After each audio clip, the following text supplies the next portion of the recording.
हमारे ध्यान के लिए யோவான் 17வது அதிகாரம் யோहन्ना का 17वां अध्याय 20வது வசனத்தை வாசிப்போம். उसका 20 वचन पढ़ेंगे.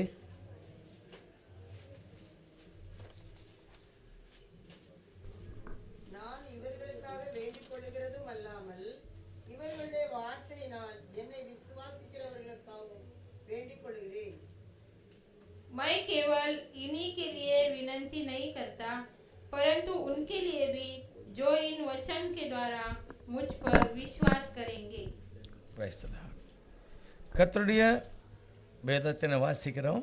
और प्रभु के वचन को हमने पढ़ा है ஆண்டவர் தாமே பேசி சொன்ன வார்த்தைகள். और प्रभु ने खुद बताकर एक वचन को बोला हुआ वचन இயேசு है. கிறிஸ்துடைய கடைசி ஜெபம் அப்படினு சொல்லலாம். यीशु मसीह का आखिरी एक प्रार्थना करके बोल सकते हैं. கெத்செமனே தோட்டத்துல தான் இதெல்லாம் நடந்திருக்கு. ये सब गेत्सेमन के बगीचे पे हुआ.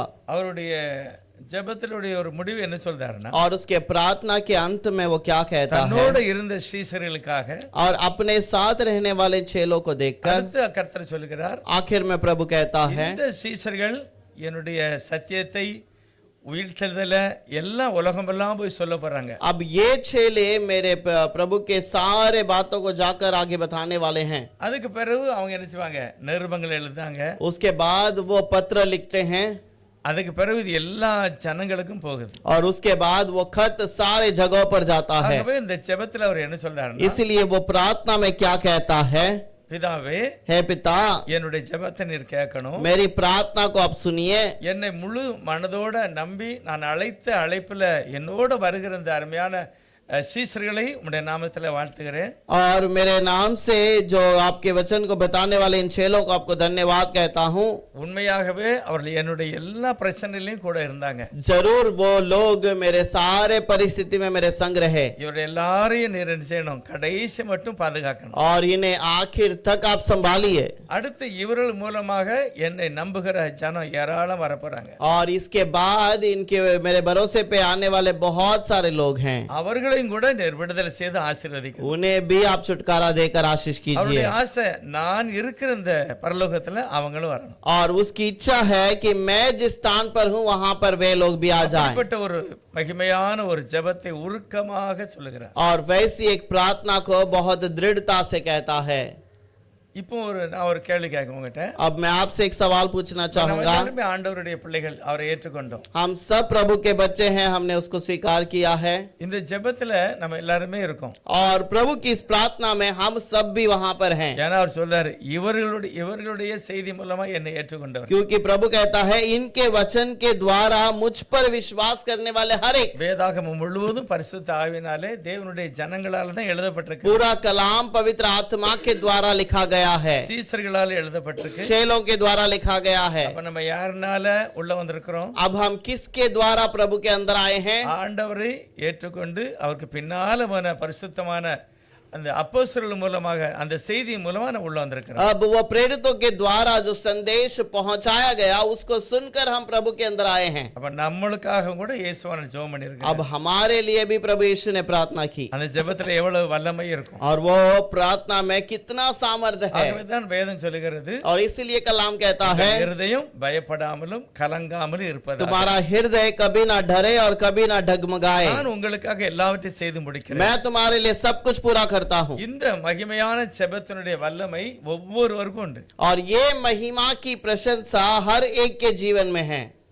அதற்காக நம்ம ஜெபம் பண்ணணும். इसके लिए हमें प्रार्थना भी இன்னும் करना இதுல है உள்ள ஆழமான காரியங்களை நான் புரிந்து கொள்ளணும். और इसकी गहराई की बातों को हमें समझना है. நம்மளே சொல்லணும், ஏசப்பா எனக்காக நீர் எவ்வளவு பாரத்தோட ஜெபம் हमें பண்ணிருக்கீங்க. कहना है प्रभु मेरे लिए आपने कितना बोझ उठाकर प्रार्थना किया. ஜெபத்தின்படியே எனக்கு ஆகணும். प्रार्थना के द्वारा मेरे जीवन में होनी चाहिए. ஒன்னு ஜெபம் एक பண்ணலாம். क्षण के लिए प्रार्थना करें. மகா பரிசுத்தமுள்ள தேவனே ஸ்தோத்திரம். महापवित्र प्रभु धन्यवाद कहते हैं. கெத்செமனே தோட்டத்துல உம்முடைய கடைசி ஒரு ஆசை, ஒரு பாரத்தோட உள்ள ஜெபம். और गेत्सेमने के बगीचे के अंदर आपने आखिर में एक बोझ का प्रार्थना किया. உம்மை நம்புகிற ஒவ்வொரு ஜனமும் முழுமையான ஒரு ரட்சிப்பை அடையும்படி आपको विश्वास करने वाला हर एक परिपूर्ण विश्वास में आए, சமாதானத்தோடு வாழும்படி, एक समाधान के साथ जीवन बिताएं, கடைசியில நித்திய ஜீவனை பெறும்படி आखिर में नित्य जीवन को वो पाएं, நம்முடைய ஜெபம் ஒரு நாள் வெறுமையாய் வராது. और आपका जो कार्य कभी व्यर्थ नहीं लौटता। ஆகவேதான் அந்த ஜெபம் இன்றைக்கு எங்களுடைய வாழ்க்கையில எங்களை உம்முடைய சமூகத்தில் உட்கார செய்திருக்கிறது. इसीलिए वो वचन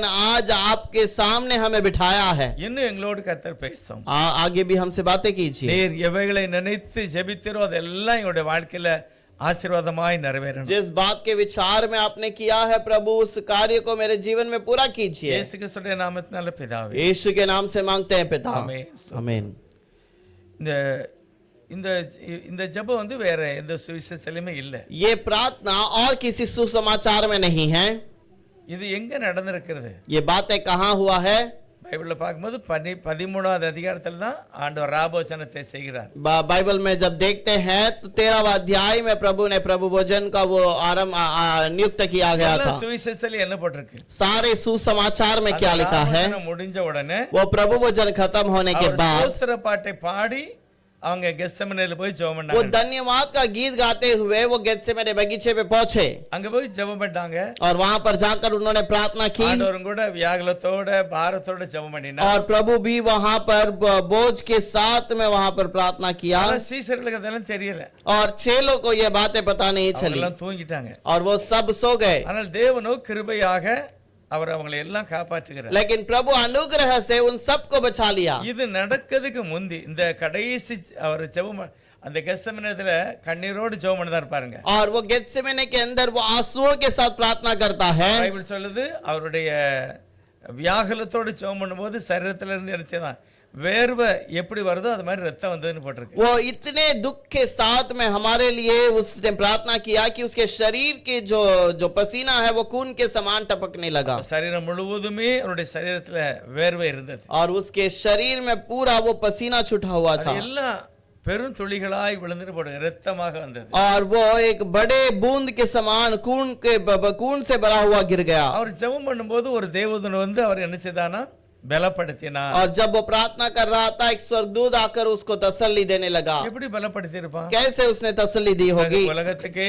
ஆறுதலையும் விடுதலையும் சமாதானத்தையும் கொடுக்க வந்தவர். अब दुनिया को ही तसल्ली और शांति और समाधान देने के लिए आया। இப்படி ஒரு வியாகுலத்தோட ஜெபம் பண்ணவர் இவர் எப்படி இவர் ஆறுதல் படுத்த முடியும்? और ऐसे प्रार्थना करने वाले को कैसे हम तसल्ली दे सकते हैं? எப்படி அந்த தேவதூதன் இவரை பலப்படுத்த முடியும்? कैसे एक स्वर्गदूत प्रभु को वहां पर बलवान बना सकता है? ஆகவே இந்த இடத்துல முழுமையாக தேவன் இயேசுவானவர் தேவனை போல அல்ல மனிதனாகவே தன்னை வெளிப்படுத்தினார். और यहाँ पर प्रभु यीशु मनुष्य के समान अपने आप को पूरा प्रकट किया। இயேசு ஏன் மனிதனா வந்தார்? यीशु क्यों मनुष्य बनकर आया? மனுக்குலத்தை விடுதலையாக்க. मनुष्यों को बचाने के लिए। எப்படி விடுதலையாக்கிறதுக்கு? कैसे छुटकारा देने के लिए? தன்னுடைய இரத்தத்தை சிந்தி நம்மளை மீட்டு கொண்டார். अपने लहू को बहाकर हमें बचाने के लिए। இப்ப இயேசுவானுடைய சிலுவையில இரத்தம் சிந்தப்பட்டது. अब यीशु मसीह का खून वहां पर क्रूस पे बगाया गया। பைபிள் சொல்றது நம்மளை ஆண்டவர் கரையும் கொடுத்து வாங்கி இருக்கிறார். कलाम कहता है कि हमें उसने मोल देकर खरीदा है। கரை யாருக்கு கொடுக்கப்பட்டது? யார் கரையத்தை வாங்கினது? मोल किसके लिए दिया गया और किसने मोल लिया है? யார்ட்ட கரையும் கொடுத்தார் ஆண்டவர்? किसको प्रभु ने मोल दिया? நம்மளெல்லாம் ஆண்டவர் வந்து ரத்தம் சிந்தி வாங்கி இருக்கிறார். और प्रभु ने हम हर एक को मोल देकर खरीदा है। அதுக்கு கரையத்தை வாங்கினது யார்? और उसका मोल देने वाला कौन है? இயேசு ரத்தம் சிந்தினார். यीशु ने वहां पर लहू बहाया, அது வாங்கினது பிதாவாகிய தெய்வம். और उसे लेने वाला पिता है। அப்ப சாத்தானுக்கு என்ன கிடைச்சது? अब शैतान को क्या मिला? சாத்தானுக்கு என்ன கிடைச்சது? शैतान को क्या मिला? இயேசுவினுடைய மரணத்தினால அவனுக்கு மரண தண்டனை முழுவதுமாய் கொடுக்கப்படுகிறது. और यीशु मसीह के मरण के कारण शैतान को मरण का दंड हमेशा के लिए दिया गया। மனுஷன் மரிக்கணும், मनुष्य मरना चाहिए था, அவன் தேவனை விட்டு நிரந்தரமா தூரம் போகணும், और वो प्रभु से हमेशा दूर जाना चाहिए அவனுடைய था, சரீரம் பாதிக்கப்படணும். और उसका शरीर में कुछ दबाव था, மனுஷன் தான் பாதிக்கப்படணும். और मनुष्य ही उस दबाव में होना चाहिए, ஆதாமுடைய சந்ததி தான் பாதிக்கப்பட்டது. क्योंकि आदाम का परिवार पे ही वहां पर रुकावट आई, அவங்க தான் அடிக்கப்பட்டு और वही लोग वहां पर मार खाए, நொறுக்கப்பட்டு वहां पर दबाए गए, இடத்துல தள்ளப்படணும். पाताल में ढकेल दिए गए। அது தள்ளப்படணும். और ढकेल देना चाहिए அந்த था, தேவன் அதிலிருந்து என்னை மீட்பதற்காக लेकिन प्रभु हमें वहां से बचाने के लिए தேவனே மனிதனாக வருகிறார். प्रभु खुद मनुष्य के रूप में आया। அப்போ ஆண்டவர் பட்ட எல்லா பாடுகளும் ஆதாமுக்கு பதிலாக अब आदम का जो प्रभु ने जो भी बोझ उठाया वो आदम के बदले में ले लिया, எனக்கு பதிலாக, मेरे बदले में, உங்களுக்கு பதிலாக, आपके बदले में। அப்ப நமக்கு பதிலாக அவர் பட்ட எல்லா பாடுகளையும் அவர் ஏற்றுக்கொண்டதுனால अब हमारे बदले में जो भी उसने बोझ उठाया, उसने उठाने के कारण அப்ப நமக்கு என்ன செய்யக்கூடாது? अब हमारे लिए क्या नहीं है, அந்த தண்டனையிலிருந்து தேவன் என்னை காப்பாற்றணும். और उस दंड से प्रभु मुझे बचाना மெய்யான चाहिए। ஒரு சமாதானம், एक सच्चा ஒரு समाधान, மெய்யான சுக வாழ்வு, एक सच्चा चंगाई का जीवन, ரெண்டாவது அவருடைய ஒரு பாதுகாப்பு. और उसकी एक सुरक्षा, அப்பதான் ஆண்டவர் கொடுத்த அந்த கரையத்துல ஒரு வெற்றி. और प्रभु देने वाला उस मोल के अंदर हमारे लिए जय है। இது தேவன் தன்னுடைய கிருபையினாலே நமக்கு அந்த ரட்சிப்பை தந்திருக்கிறார். और प्रभु हमें उस बोझ के कारण हमें उस अनुग्रह को दिया है। இந்த பாடுகள் எல்லாம் ஆதாமை போல ஒரு தனி நபராக தேவன் இதை தன்னுடைய சரீரத்தில் ஏற்றுக்கொண்டார். और प्रभु आदम के समान एक अकेले आदमी के समान उसने वो बोझ उठा लिया। நிறைய பேர் நினைக்கலாம் அவர் தேவன், அதனால எல்லாத்தையும் அவர் என்ன செய்தார்? சகிச்சு கொண்டார். और वो खुदा है इसीलिए उसने सब कुछ सहन कर लिया, ஆனா உண்மையிலே அவர் கெத்செமனே தோட்டத்துல அப்படி இல்ல. लेकिन गेत्सेमने बगीचे में वो वैसा नहीं था। அவர் முழு சரீரமும் ஆதாமுடைய சரீரம் நம்ம போல அவர் இருந்தார். और वो गेत्सेमने बगीचे में एक साधारण मनुष्य के एक जीवन के समान रहा। இயேசுவானவர் எத்தனாவது நாள் உயிரோட வந்தார்? यीशु कितने दिन के बाद जी उठा? மூணாவது நாள், तीसरे दिन। கொஞ்சம் கணக்கு பாருங்க. थोड़ा सोच कर देखिए। வெள்ளிக்கிழமை சாயங்காலம் அடக்கம் பண்ணியாச்சு, और शुक्रवार को शाम को दफन किया गया, நைட்ல இருக்காரு, और रात पे वहां पर ही है, சனிக்கிழமை நைட்டு, शनिवार को रात को, ஞாயிற்றுக்கிழமை காலையில எழும்பியாச்சு. और रविवार के दिन सुबह में उठ गया। அது எப்படி 3 நாள் வரும் கணக்கு? और ये कैसे 3 दिन का जो गिनती आती है, எப்படி 3 நாள் வரும்? 3 दिन की गिनती कैसे हो सकती है? 2 நைட்டு தான் இருந்திருக்கிறார். 2 रात तो वो अंदर खबरों में था। வேதாகமத்தை நல்லா பார்க்கும்போது हम कलाम को देखने के समय पर கரை சரியாக அந்த 13வது அதிகாரம் வியாழக்கிழமை சாயங்காலம், और वो 13 अध्याय के अंदर वो गुरुवार के दिन शाम को, ராபோஜனம் நடந்து முடிந்த பிறகு, और प्रभु भोजन खत्म होने के बाद, ராபோஜனம்னாலே சாயங்காலம் அனுசரிக்கிறதா ராபோஜனம். और प्रभु भोजन शाम को उसका पालन करना ही प्रभु அது भोजन பஸ்கா है। பண்டிகை நடந்த அந்த நேரம், वो बस्का का त्योहार होने वाला वो समय है। இயேசுதான் மெய்யான ஒரு பஸ்கா. यीशु ही एक सच्चा बस्का है। அது சாயந்தரம் அடிக்கப்பட்டது. वो शाम को मारा गया, அதை சாயந்தரம் தான் செய்தா वो நல்லது. शाम को पालन करना ही अच्छी बात है। அதுக்கு பிறகு அவர் என்ன செய்கிறார்? கெத்செமனேல போய் ஜெபம் பண்ணுகிறார். और उसके बाद वो गेत्सेमने में जाके प्रार्थना करता है। இப்போ முழுவதுமாக நம்மை போல ஒரு பாடுள்ள மனுஷனாக மாறுகிறார். और अब वो हमारे समान बोझ उठाने वाला बन गया। அவர் சொல்றார், மனுஷகுமாரன் பாவிகளுடைய கையிலே ஒப்பு கொடுக்கப்படுகிறார். वो कहता है मनुष्य का पुत्र पापियों के हाथ में अर्पण किया गया। என்னைக்கு?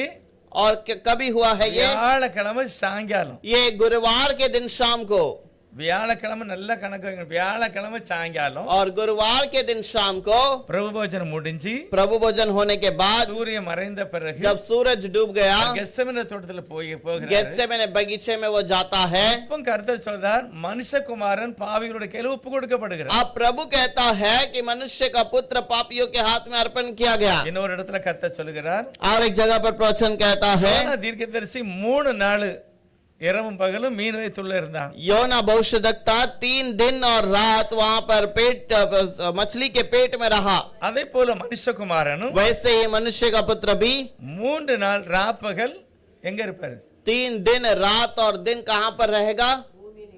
பூமியின் இருதயத்துல இருப்பார். और उस पृथ्वी के हृदय में रहेगा। பூமின்னா உலகத்துல, और पृथ्वी का मतलब इस दुनिया के, அந்த உலகத்துடைய சரீரத்துல ஒப்பு கொடுக்கிறார். और वो दुनिया के बातों में अर्पण किया गया। அப்ப சரியா வியாழக்கிழமை ராத்திரி பாவிகளுடைய கையில் ஒப்பு கொடுக்கப்பட்டார். और शुक्रवार के दिन रात को पापियों के हाथ में सौंपा गया। வியாழக்கிழமை இரவு பூரா அவர் பாவிகளுடைய கையில, अब रात भर वो पापियों के हाथ में रहा। வெள்ளிக்கிழமை ராத்திரி கல்லறை இல்ல, और शुक्रवार के दिन वो उस कब्रिस्तान में रहा। சனிக்கிழமை ராத்திரி கல்லறை இல்ல. और शनिवार के रात को वो कब्रिस्तान में சரியா रहा। 3 இரவு முடிஞ்ச பிறகுதான் இயேசுவானவர் உயிரோடு வருகிறார். 3 रात बीतने के बाद ही यीशु जी उठा है। அப்பொழுதுதான் அவருடைய அந்த நாளெல்லாம் கரெக்டா और இருக்கும். तब ही वो 3 दिन और रात का गिनती सही होगी। ஆனா அந்த பாவிகளுடைய கையில் ஒப்பு கொடுக்கப்படும் போதுதான் लेकिन पापियों के हाथ में अर्पण करने के पहले அந்த இதுல ஒப்பு கொடுக்கப்பட்ட பிறகுதான் और उसके हाथों में, उनके हाथों में अर्पण करने के அவர் बाद முழுமையாக நம்மை போல நமக்காக அந்த தண்டனையை ஏற்றுக்கொள்ள தயாரா वो இருக்கிறார். हमारे लिए, हमारे समान दंड को लेने के लिए योग्य बन गया। நல்லா நம்ம நினைக்கணும், என்னுடைய தண்டனை அவர் ஏற்றுக்கொண்டதுனால अब मेरे पाप को उसने उठा लिया, इसलिए எனக்கு அந்த ரட்சிப்பின் விடுதலை और मेरा वो उद्धार का जो छुटकारा அதை है நான் அறிக்கை செய்யணும். और मुझे कबूल करना है। இயேசு என்னுடைய பாவத்தை ஏற்றுக்கொண்டார். यीशु मेरे पाप को उठा लिया।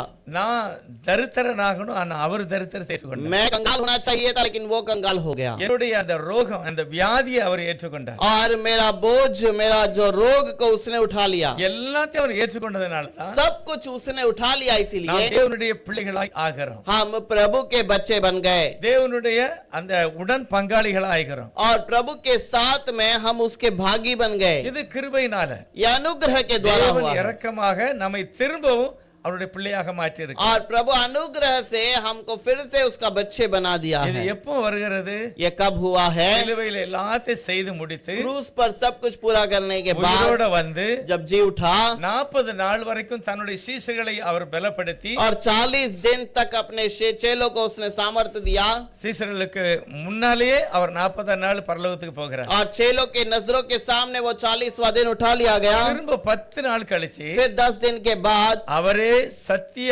ஆவியாக, பரிசுத்த ஆவியாக வருகிறார். और वही सत्य आत्मा के रूप में, पवित्र आत्मा के रूप में उनके पास आया। நம்ம வாசிக்கிற அந்த ஜெபத்துல எல்லாம் நம்ம அந்த தெளிவை நாம் புரிந்து கொள்ளலாம். और हम प्रार्थना को सुनने के समय पर यहाँ पर उस बातों को समझ सकते हैं। இயேசுவினுடைய கடைசி ஜெபம் यीशु का आखिरी प्रार्थना 17வது அதிகாரம். 17वां अध्याय। அதுக்கு முந்தி அவர் அந்த 11 பேரும் வச்சு மட்டும் பேசுகிறார். और उसके पहले वो 11 चेलों को रख कर बातें करता है। தோட்டத்துல போய் உட்கார்ந்தாச்சா, गेत्सेमनी बगीचे में बैठ गए। அங்க ஜெபம் பண்ணதாங்க 11 பேரும் இயேசுவானவரும். वहां पर 11 जो चेले और यीशु प्रार्थना कर रहे हैं। ஆனா அவன் இல்ல, யூதாஸ் அங்க இல்ல. यूदास वहां नहीं था। ஒரு கூட்டத்தோட வருகிறார். वो एक झुंड के साथ आ रहा அந்த है கூட்டத்தோட வந்து ஆண்டவரை பிடிக்க போகிறாங்க. और वहां पर आकर प्रभु को पकड़ने वाला है। அப்ப இவங்க ஜெபம் பண்ணும்போது யூதாஸ் வந்து அங்க கிடையாது. अब वो पकड़ने के समय पर यूदास वहां पर नहीं था। 14, 15, 16, 17 இந்த அதிகாரம் பேசும்போதும் யூதாஸ் அங்க இல்ல. और 16, 17 अध्याय पढ़ने के समय पर वो यूदास वहां पर नहीं है। இவங்களை வச்சுக்கிட்டு தான் சொல்றாரு, इन्हें 11 लोगों का कहता है, பிதாவே, இவர்கள் மூலமாக என்னை ஏற்றுக்கொள்ளுகிறவர்களை நீ பாதுகாக்க. हे पिता, इनके वचनों के द्वारा जो मुझे विश्वास करेंगे उन्हें आप आशीष அந்த कीजिए। கூட்டத்துல யாரும் இல்ல, யூதாஸ் கிடையாது. अब उस झुंड के बीच में यूदास नहीं है। அப்ப அவனுக்கு ஊழியமும் கிடையாது. अब उसका कोई सेवकाई भी नहीं है। 14வது அதிகாரத்துல 14वां अध्याय में சீஷர்களை உட்கார வைத்து கெத்செமனே தோட்டத்துல சாயங்காலத்துல பேசுகிறார். और वो चेलों को रखकर वो बगीचे में बातें करता है। உங்கள் இருதயம் கலங்காம் இருப்பதாக, और तुम्हारा मन भयभीत ना हो தேவனிடத்தில் விசுவாசமாயிருங்கள், और प्रभु के ऊपर भरोसा करो, என்னிடத்தில் விசுவாசமாயிருங்கள். मेरे ऊपर भी विश्वास என் रखो। பிதாவின் வீட்டிலே अनेक வாசஸ்தலங்கள் இருக்கு. मेरे पिता के घर पर रहने के बहुत स्थान हैं। நிறைய பிரசங்கர் சொல்றாங்க வாசஸ்தலம்னா நிறைய வீடு இருக்கு. और निवास का स्थान का मतलब बहुत सारा घर है। இது வீட்டை பற்றி பேசல, यहाँ पर घर के बारे में नहीं बताया गया, ஆவிக்குரிய சரீரங்களை பற்றி आत्मिक शरीर के बारे में। அவர் சொல்லுகிறார், மகிமையான சரீரம் பிதா வீட்டுல நிறைய இருக்கு. महिमा का शरीर पिता के घर पे बहुत सा है। நீ பரலோகத்தில் இருக்கிற, और तू स्वर्ग में रहेगा। நீ இருக்க, तू है, உன்னுடைய மகிமையான சரீரம் எல்லாம் பரலோகத்தில் இருக்கு. तुम्हारी महिमा का शरीर स्वर्ग में है। அதெல்லாம் சீக்கிரமா ஒரு நாள் வரப்போகுது. वो सब कुछ जल्द तुम्हारे लिए आने वाला இந்த है। மரண சரீரத்துல வந்து அது எப்போ உட்காருதோ, ये मरण के शरीर पर जब वो आकर बैठेगा, அப்பொழுது நீ மரணத்தை ஜெயித்து பரலோகத்துக்கு வந்துடலாம். और तब तू मरण को पाकर जय होकर वहां पर आएगा। இப்ப சிலர் என்ன சொன்னாங்கன்னா, நம்ம நல்லா வாழ்ந்தானா நமக்கு நல்ல வீடு இருக்கும், कुछ लोग कहते हैं हम अच्छा जीवन बिताएंगे तो हमारा घर बहुत बड़ा रहेगा, ஊழியத்துக்கு நிறைய பணம் கொடுத்தா நமக்கு நல்ல ஒரு மாளிகை வீடு இருக்கும். और सेवकाई में अच्छा सा दान देंगे तो हमारा घर और अच्छा रहेगा। ஒருவேளை நீங்க பணம் கொடுக்கலன்னா ஒரு செப்படா தான் மேல இருக்கும். या फिर अगर आप दान नहीं देंगे तो वहां पर एक झोपड़पट्टी रहेगी आपके लिए। இப்படி எல்லாம் விளக்கம் இருக்கு. ऐसे कुछ लोग कहते हैं, வேதம் அப்படி சொல்லல. लेकिन कलाम ऐसा नहीं कहता। என் பிதாவின் வீட்டில் अनेक வாசஸ்தலங்கள், मेरे पिता के घर पे बहुत सारे निवास स्थान हैं। வீடு அல்ல, घर नहीं, மகிமையின் சரீரம். एक महिमा का शरीर है। எப்போ இந்த சரீரம் அங்க இருக்கு? और कब वो शरीर वहां पर है? பவுல் சொல்லுகிறார், पौलुस कहता है, கிறிஸ்து இயேசு எப்பொழுது சிலுவையில் அடிக்கப்பட்டாரோ, और जब मसीहा यीशु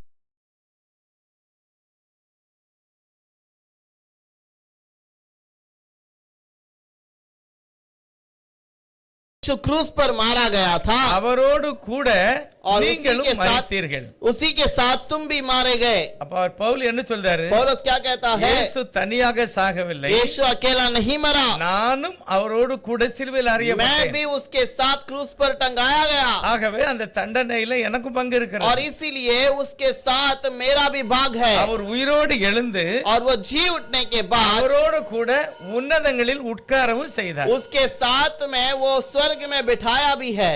எப்போ உட்கார வச்சாராம்? कब उसने बिठाया? எப்பொழுது இயேசு எழுந்து உட்கார்ந்தாரோ அப்பொழுது. और जब यीशु जी उठा उसी समय पर। அதைத்தான் இந்த இரண்டாவது வசனம் சொல்லுகிறது. इसी के बारे में दूसरे अध्याय में लिखा है, 14:2 சொல்லுது, 14वां अध्याय में என் दूसरा वचन, பிதாவினுடைய வீட்டில अनेक வாசஸ்தலங்கள் உண்டு. मेरे पिता के घर में बहुत सारे रहने के स्थान हैं। அப்படி இல்லாதிருந்தால் நான் உங்களுக்கு சொல்லி இருப்பேன். यदि ना होता तो मैं तुमसे कह देता, ஒரு ஸ்தலத்தை உங்களுக்காக ஆயத்தம் பண்ண போகிறேன். क्योंकि मैं तुम्हारे लिए जगह तैयार करने जा रहा हूं। வீடு जाता கட்ட हूं। போகல, घर नहीं बनाने को जा रहा, என்னுடைய ஆவிக்குரிய சரீரம் ஆவிக்குரிய சரீரம் ரெடியா தான் இருக்கு. मेरा आत्मिक शरीर वहां पर तैयार है, ஆனால் தேவனால் அழைக்கப்பட்ட ஜனங்கள் लेकिन प्रभु से बुलाए गए लोग பூரணமான ஒரு நிலை அடையணும். परिपूर्ण स्थान को पाना है। அது வரைக்கும் அவர் என்ன செய்யறாரா? तब तक वो क्या करता है? பிதாவினுடைய வலது பார்சத்தில் இருக்கிறேன்னு போட்டிருக்கு. पिता के दाहिने ओर बैठा है करके लिखा है।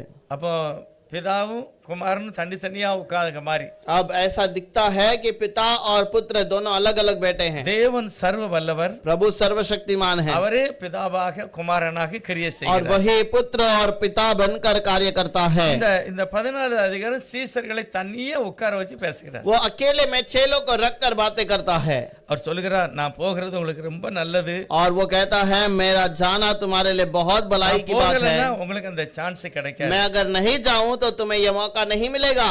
எங்க போறதை பற்றி சொல்லுகிறார். कहां जाने के बारे में कहता है? முதலாவது அவர் மரிக்கணும், पहले उसको मरना है, அதுக்கு பிறகுதான் அதனுடைய பலனை நாம் பெற்றுக்கொள்ள முடியும். उसके बाद उसके फल को तुम पा सकते हो। அவர் என்ன சொல்லுகிறார் பாருங்க, वो क्या कहता है நான் देखिए, போகிற இடத்தை அறிந்திருக்கிறீர்கள், मैं जाने वाले उस स्थान को तुम जानते हो வழியையும் உங்களுக்கு தெரியும் அப்படிங்கிறார். और वो रास्ता भी तुम जानते हो। தோமா சொல்றார், எப்படி ஆண்டவரே எங்களுக்கு தெரியும்? तोमा कहता है प्रभु मैं कैसे जानूं? போகிற இடமே எங்களுக்கு தெரியாது, तू कहां जाता है हमें वो पता ही नहीं, வழி எப்படி எங்களுக்கு தெரியும்? हमको रास्ता कैसे पता चलेगा? தோமா நல்ல ஒரு கேள்வி கேட்டிருக்காரு. तोमा ने अच्छा सा सवाल पूछा, ஆண்டவரே எங்க போறோம்னு எனக்கு தெரியாது, प्रभु हम कहां जाते हैं वो भी हमको पता नहीं, நீ போகிற வழி எனக்கு தெரியாது. और तू कहां जा रहा है वो भी हमें पता नहीं।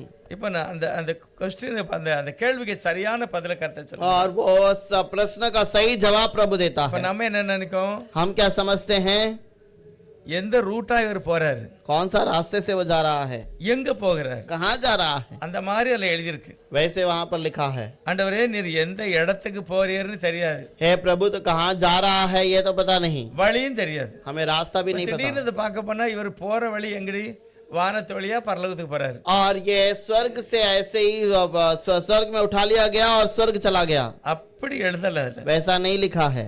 இடம் பரலோகம், जाने का रास्ता जगह है वो स्वर्ग है, வழி வானம், அப்படி எழுதல. और जाने का रास्ता आकाश है करके नहीं लिखा। அதாவது ஒரு ஆளு ஒரு இடத்துக்கு போறாங்கன்னா இடமும் வழியும் தெரியணும். अब एक व्यक्ति एक जगह पर जा रहा है तो वहां का रास्ता और वो रहने का स्थान हमें पता होना இந்த चाहिए। வழியா போனா இந்த இடத்துக்கு போயிடலாம். या इस रास्ते से जाएंगे तो इस व्यक्ति के घर जा सकते அப்ப हैं। இயேசுவர் வானத்து வழியே பரலோகத்துக்கு போறாரு. अब यीशु मसीह आकाश से स्वर्ग चला गया, அதை எழுதல அங்க. उसके बारे में नहीं लिखा। அவர் என்ன சொல்கிறாரு? वो क्या कहता है? அதற்கு இயேசு சொல்றாரு, इस पर यीशु ने இங்க कहा பாரு, வழி நான் தான், और मैं ही मार्ग हूँ, அடுத்து நான் தான் சத்தியம், मैं ही सत्य भी हूँ, நான் தான் ஜீவன். मैं ही जीवन भी அவர் हूँ। கேட்ட கேள்விக்கு இதுக்கு அது சம்பந்தம் இருக்கா? और उसका सवाल का और जवाब का कोई रिश्ता है?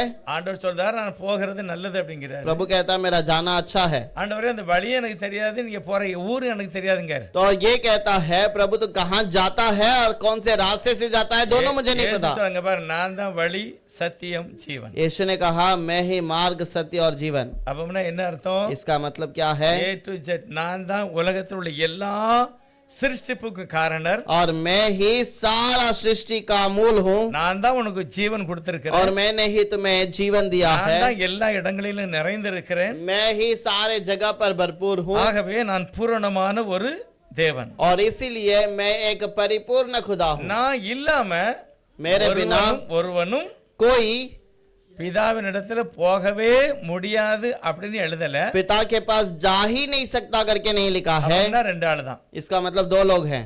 என்னை அல்லாமல் ஒருவனும் பிதாவின் இடத்துல போக முடியாதுன்னு எழுதல. मुझे छोड़कर कोई पिता के पास जा नहीं सकता करके नहीं लिखा। என்னை அல்லாமல் ஒருவனும் பிதாவின் இடத்தில் வரான். मेरे बिना कोई पिता के पास नहीं आ सकता। நான் தான் பிதா. मैं ही तो पिता हूँ।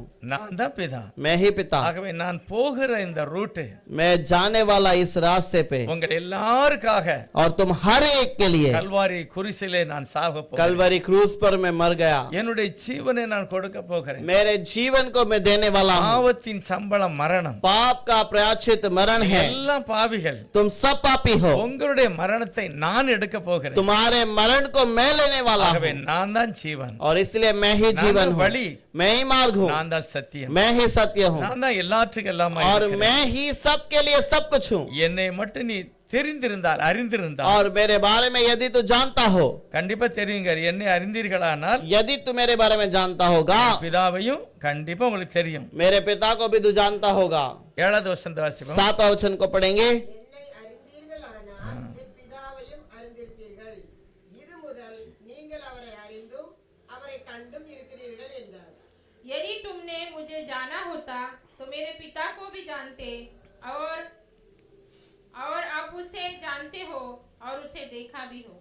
இப்போ இதெல்லாம் தோமாவுக்கும் பிலிப்புக்கெல்லாம் ஒரு ஆண்டவர் இயேசுனார் பொய் சொல்ற மாதிரியே தெரியுது. अब तोमा और फिलिप को ऐसा लगता है कि प्रभु हमसे झूठ कह रहा है। இயேசுனார் சொல்றாரு, இங்க பாரு, என் பிதாவை பார்க்கணுமா? क्या यीशु कहता है मेरे पिता को देखना है? என்ன நீ தெரிஞ்சுக்கிட்டனா என் பிதாவை தெரியும். मुझे जो जानता है तो मेरे पिता को भी जानता है। ஆனா இயேசு சொல்றாரு, இங்க பாருங்க, நீங்க பிதாவை எப்பவுமே பார்த்திருக்கீங்க அப்படிங்க. अब यीशु कहता है तुमने पिता को देखा है। எப்படி எழுதியிருக்கு? कैसे लिखा है? என்னை அறிந்திருந்தால் என் பிதாவை உங்களுக்கு தெரியும். और मुझे तुम जानते तो मेरा पिता को तुम पहचान लोगे। ஆனா நீங்க என் பிதாவை பார்த்திருக்கீங்க. तुमने पिता को देखा भी है। அப்பதான் பிலிப்பு கேட்காரு, என்ன ஆண்டவரே பொய் சொல்ற மாதிரி இருக்கு. और तभी फिलिपुस पूछता है क्या प्रभु आप ऐसा लगता है झूठ कह रहे அந்த हैं? பிதாவை பார்க்கணும்னு ஒரே ஆசை. हमको एक ही तो इच्छा है कि पिता को देखना है। அதை காமிச்சிருங்க उसे எங்களுக்கு. हमें दिखा दीजिए। அப்ப இயேசுனார் சொல்றாரு, तब यीशु ने कहा, இவங்க பாரு, இவ்வளவு நாள் உன் கூட இருந்திருக்கேன், हे फिलिपुस मैं तेरे साथ अब तक रहा हूँ, நீ என்னைய பார்க்கலையா? क्या तूने मुझे नहीं देखा? என்ன யாரு கண்டானப்ப அவன் தான் பிதாவை கண்டான். और मुझे जिसने देखा वो पिता को देखा। தேவன் பிதாவாக தன்னை வெளிப்படுத்தினார். प्रभु यीशु अपने आप को पिता पर प्रकट பிதா किया है। சாவாம உள்ளவர். पिता कभी नहीं मर அவர் सकता। சாவ முடியாது. वो मर ही नहीं सकता। கடவுள் எப்படி சாவாரு? प्रभु खुदा कैसे मर सकता है? சாவ முடியாது. वो मर ही नहीं அவருக்கு सकता। தோற்றம் கிடையாது, முடிவும் கிடையாது. और उसका कोई आरंभ नहीं अंत नहीं। ஆனா குமாரனுக்கு தோற்றம் இருக்கு, முடிவு இருக்கு. लेकिन पुत्र का आरंभ है अंत है। அவர் கிறிஸ்துமஸ் அன்னைக்கு பிறக்காரு, और वो मसीहा क्रिसमस के दिन में जन्म लिया கல்வாரி குருசையில மரிச்சிட்டாரு. और कलवरी क्रूस पर मर गया। அந்த குமாரன்ங்கிற அந்த அந்த பாகம் முடிஞ்சு போச்சு. और वो पुत्र का स्थान खत्म हो चुका। நித்திய பிதா, नित्य पिता, நித்திய குமாரன் கிடையாது. नित्य पुत्र नहीं। குமாரன் டெம்பரரி. और पुत्र थोड़े समय के लिए எனக்கு है। பதில ஒரு சாவதுக்கு வந்திருக்கிறார். मेरे बदले में मरने के लिए आया है। பிதா சாவ முடியாது. और पिता मर नहीं सकता। ஆகவே பிதாவாகிய தெய்வம் குமாரனாக வந்திருக்கிறார். इसलिए पिता परमेश्वर पुत्र के रूप में आया। எதுக்காக? किस लिए? என்னுடைய மரணத்தை அவருடைய மரணத்தினாலே ஜெயம் பெறுவதற்கு. मेरे मरण को उसके मरण से जीतने के लिए। எபிரேயர்ல சொல்றார் பிதா, इब्रानियों की किताब में लिखा है पिता, என் பிள்ளைகள் எல்லாம் இரத்தத்தோடும் மாம்சத்தோடும் இருக்கிறார்கள். मेरे बच्चे सब मांस और लहू के हैं। ஆகவே நானும் மாம்சத்துல பிறக்க और போறேன். इसलिए मैं भी मांस में जन्म लूंगा। இயேசு சொல்றாரா, பிதா சொல்றாரா? यीशु कहता है कि पिता कहता है। என்னை யாரு படைத்தாங்களோ உருவாக்கினவங்களோ அவங்க தான் சொல்றாங்க. और मुझे जिसने बनाया वही कहता है। என்னை படைத்தது யாரு? मुझे बनाने वाला कौन என்னை है? படைச்சது பிதானா? பிதா சொல்றாரு. और मुझे बनाने वाला पिता है तो पिता कहता है। ஒருவேளை இயேசு என்னை படைச்சிருந்தாருன்னா அவர் சொல்றாரு. यदि यीशु ने मुझे बनाया होगा तो वो कहेगा, என் பிள்ளைகள் மாம்சமும் ரத்தமா இருக்காங்க, मेरे बच्चे मांस और लहू के हैं, அதனால நானும் மாம்சமும் ரத்தமும் உடையனா நான் போக போறேன். इसलिए मैं भी मांस और लहू का बनकर जाऊंगा। யார் சொல்றா? कौन कहता है? யாரு படைத்தார்களோ ஏதேன்ல அந்த ஆளு சொல்றாரு. जिसने मुझे बनाया एदेन बगीचे में वो कहता है।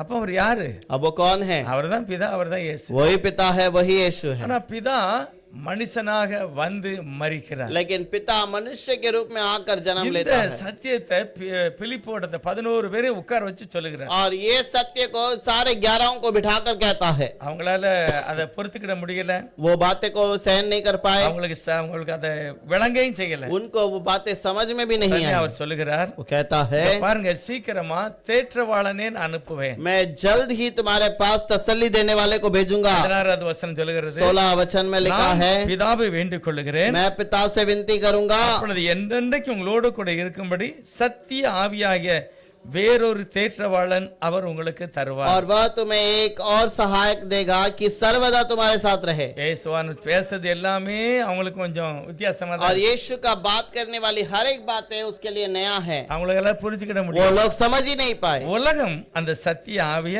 பார்க்க முடியாது, தெரியாது. और दुनिया वो सत्य की आत्मा को पहचान नहीं पाया, देख भी नहीं पाया. எதனால? क्यों नहीं? அவங்களுக்கு அது கிடைக்காது. उनको वो मिला ही नहीं. அடுத்து சொல்றாரு பாருங்க, அவர் உங்களுடனே வாசம் பண்ணி, और उसके बाद वो तुम्हारे साथ निवास करके, எவர்? कौन? வரப்போகிற தேற்றவாளன், और आने वाला तसल्ली देने அவர் वाला, உங்களுடனே வாசம் பண்ணி वो तुम्हारे साथ निवास करेगा. உங்களுக்குள்ளே இருப்பதால் तुम्हारे अंदर रहने के कारण நீங்கள் அவரை அறிவீர்கள். तुम उसे जानोगे. பாத்தீங்களா, அவர் இயேசுப்பா என்ன சொல்றாரு? यीशु क्या कहता है? தேவனே பரிசுத்த ஆவியானவராக ஒரு மனுஷனோடு வந்து வாசம் பண்ண प्रभु पवित्र आत्मा के रूप में एक मनुष्य के अंदर निवास करने वाला है. அவரே தேவனுடைய ஆவியானவர், और वही प्रभु की அவரை आत्मा है. தேற்றவாளன் அப்படின்னு எழுதியிருக்கு. और उसके बारे में लिखा है कि वो तसल्ली देने वाला. இன்னைக்கு வாசிக்கப்பட்ட ஏசாயா புத்தகத்துல आज पढ़ा गया है यशायाह की किताब में. ஏசாயா சொல்லுகிறார், यशायाह कहता है, சேனைகளின் தேவனாகிய ராஜாவை நான் பார்த்துட்டேன் அப்படிங்க. सेनाओं के यहोवा के राजा को मैंने देख लिया करके कहता है. ஏசாயா பார்த்தது யாரு? यशायाह ने किसको देखा?